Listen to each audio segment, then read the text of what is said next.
Sælverði, Björgun Ívar heiti ég og í þessum þætti ætla ég að fjalla grænskjá eða green screen.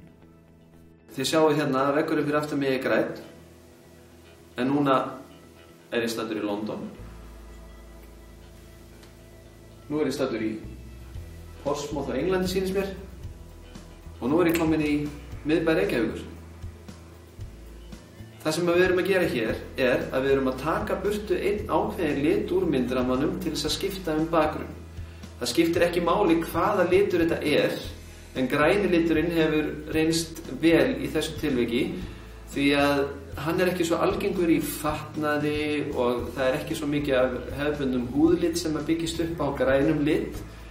Þannig að þegar við fjarlægjum græna litin úr rammanum þá verður bakgrunnurinn gegnsær en við sem stöndum fyrir framan bakgrunnin verðum það ekki nema við séum klædd í eitthvað grænt.